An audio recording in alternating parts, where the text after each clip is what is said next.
अब बात एक मुस्लिम देश में स्थापित सत्ता के उस चौंकाने वाले फैसले की जिस पर दुनिया के कई देशों में बहस होने लगी है। ताजिकिस्तान एक मुस्लिम देश है जहां करीब 90% से ज्यादा मुस्लिम आबादी रहती है, लेकिन इस देश की संसद ने एक ऐसा फैसला लिया है जिसने हिजाब पर नए सिरे से विमर्श शुरू कर दिए हैं।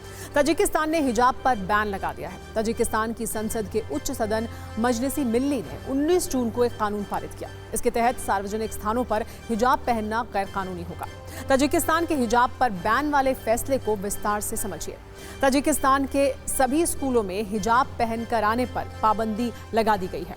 ताजिकिस्तान के सभी दफ्तरों और सार्वजनिक स्थानों पर हिजाब पहनना गैर कानूनी होगा। इसके अलावा ताजिकिस्तान में सार्वजनिक रूप से ईद का त्योहार मनाने पर भी पाबंदी लगा दी गई है। सरकार का कहना है कि ये विदेशी संस्कृति है, इससे कट्टरवाद को बढ़ावा मिलता है। ताजिकिस्तान ने घनी दाढ़ी रखने पर भी बैन लगा दिया है। ताजिकिस्तान में वेस्टर्न स्टाइल में मिनी स्कर्ट पहनने पर भी पाबंदी लगा दी गई है।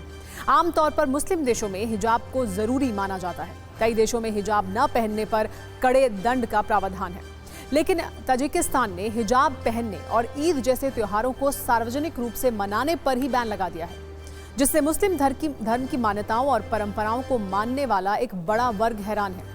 वैसे इस फैसले के पीछे ताजिकिस्तान सरकार के अपने तर्क हैं। ताजिकिस्तान सरकार ने साफ ये कह दिया है कि वो कट्टर विदेशी संस्कृति के प्रभाव को अपने देश में लागू नहीं होने देंगे। ताजिकिस्तान सरकार धार्मिक कट्टरता रोकना चाहती है, सामाजिक सौहार्द बढ़ाना चाहती है। उनका तर्क यह है कि सरकार ने खुले तौर पर स्वीकार ये कर लिया है कि वो कट्टर धार्मिक प्रतीकों और परंपराओं को स्वीकार नहीं करेंगे। इसके साथ ही ताजिकिस्तान ने आक्रांताओं की थोपी हुई कट्टरता को चुन चुनकर सरकारी जवाब दिया है। अपने इन बोल्ड फैसलों के पीछे सरकार का तर्क है कि वो ताजिकिस्तान की संस्कृति को बचाकर रखना चाहते हैं और ये संदेश देना चाहते हैं कि ताजिकिस्तान रूढ़ियों से आज़ाद है और आधुनिक है। दूसरी तरफ ईरान जैसे देश भी हैं, जहां सदी का सबसे बड़ा एंटी हिजाब मूवमेंट चला। लाखों महिलाओं ने सड़कों पर आकर प्रदर्शन किया, हिजाब के खिलाफ आवाज उठाई गई, लेकिन वहां की सरकार ने सख्ती के साथ इस विरोध को दबा दिया। जबकि ताजिकिस्तान ने बोल्ड फैसला लेते हुए हिजाब पर बैन लगा दिया। यह ऐसा फैसला है जिस पर मुस्लिम बुद्धिजीवी भी आपस में बटे हुए नजर आ रहे हैं। ताजिकिस्तान सरकार ने उसके फैसले का पालन न करने वालों या विरोध करने वालों पर कड़ा जुर्माना भी लगाया है। इन कानूनी संशोधनों का उल्लंघन करने वालों पर ताजिकिस्तान के आम नागरिकों पर 63,000 रुपए से 3 लाख रुपए तक का जुर्माना लगाया जा सकता है। अगर किसी सरकारी अधिकारी ने इस फैसले का उल्लंघन किया तो उस पर 4.25 लाख रुपए से लेकर 4.5 लाख रुपए की रकम वसूली जा सकती है। ताजिकिस्तान एक मध्य एशियाई देश है जिसमें जनसंख्या का एक बड़ा हिस्सा मुस्लिम है। यहाँ की जनसंख्या संरचना कैसी है और धार्मिक विभाजन किस तरह का है, इस पर भी गौर कीजिए। ताजिकिस्तान की अधिकांश मुस्लिम जनसंख्या सुन्नी इस्लाम का पालन करती है, जो कुल जनसंख्या का लगभग 85 से 90% है, जबकि शिया मुस्लिम की आबादी 5% है। ताजिकिस्तान में रूसी ऑर्थोडॉक्स ईसाई धर्म के अनुयायियों का एक छोटा समुदाय है जो लगभग 1% है। ताजिकिस्तान में बौद्ध और अन्य धार्मिक समुदाय भी हैं, लेकिन इनकी संख्या बहुत कम है। सोवियत संघ के टूटने के बाद ताजिकिस्तान को स्वतंत्रता मिली और तब से यहाँ की धार्मिक और जातीय संरचना में कुछ बदलाव हुए हैं, लेकिन मुस्लिम समुदाय की प्रमुखता अभी भी बनी हुई है। अब आपके मन में एक ये भी सवाल होगा कि आखिर इस्लाम धर्म में हिजाब की शुरुआत कैसे हुई। इस्लाम में पर्दे को 7वीं शताब्दी का हिस्सा बताया जाता है, लेकिन लेखक फगह शिराजी ने अपनी किताब में हिजाब के बारे में जो कुछ लिखा है वो भी बहुत दिलचस्प है। द वेल अनवेल्ड के मुताबिक हिजाब का इस्तेमाल पहले अरब देशों में गर्मी से बचने के लिए किया जाता था।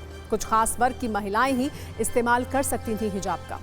इसके अलावा गरीब महिलाओं के लिए हिजाब पहनना बैन था और हिजाब का इस्तेमाल करने पर उन्हें सजा मिलती थी। हालांकि धीरे धीरे हिजाब का इस्तेमाल स्टाइल के तौर पर होने लगा। बाद में फैशन से आगे निकलकर ये धर्म से जुड़ गया और फिर कई देशों ने हिजाब पहनना अनिवार्य कर दिया। इस्लाम में कई तरह के परिधान पहने जाते हैं। इनमें हिजाब है, नकाब है, बुर्का है, लेकिन आमतौर पर लोगों को इनमें ज़्यादा फर्क नहीं पता होता। वो भी आपके लिए समझना ज़रूरी है। सबसे पहले हिजाब, जिसका मॉडर्न इस्लाम में अर्थ है पर्दा। हिजाब में सिर, गला ढका होता है, हालांकि हिजाब में चेहरा ढका नहीं जाता है। नकाब ये चेहरा छिपाने के लिए कपड़ा होता है। इसमें सिर पूरी तरह से ढका रहता है और चेहरे को ढकने के बाद सिर्फ आंखें दिखती हैं। कई कट्टरपंथी देशों ने नकाब पहनना अनिवार्य किया है। इसके लिए अमूमन काले रंग के कपड़ों का इस्तेमाल किया जाता है। इसी तरह बुर्का काले कपड़ों में एक पोशाक होती है। बुर्का नकाब का ही अगला स्तर है। बुर्के में आंखें भी ढकी होती हैं। आंखों के सामने कपड़े में जाली बनी होती है। पूरे शरीर पर एक बिना फिटिंग वाला वस्त्र होता है। दुनिया के कई मुल्कों में बुर्का और हिजाब पर भी बैन है। आपके मन में ये भी बात आ रही होगी कि हिजाब बैन के बाद वहाँ की महिलाओं का पहनावा कैसा रहेगा। तो आपको बता दें कि वहाँ एक चमकदार रेशमी कपड़े अटलास को पहना जाता है। इसके अलावा चप्पन नाम का एक लंबा ढीला वस्त्र, कढ़ाई वाली स्कर्ट और कढ़े हुए कोट जैसी पारंपरिक पोशाकें वहाँ महिलाओं के बीच बहुत लोकप्रिय हैं। इनके साथ ही पश्चिमी कपड़े भी वहाँ प्रचलित हैं और सिर पर स्कार्फ पहनने का फैशन दिखाई देता है।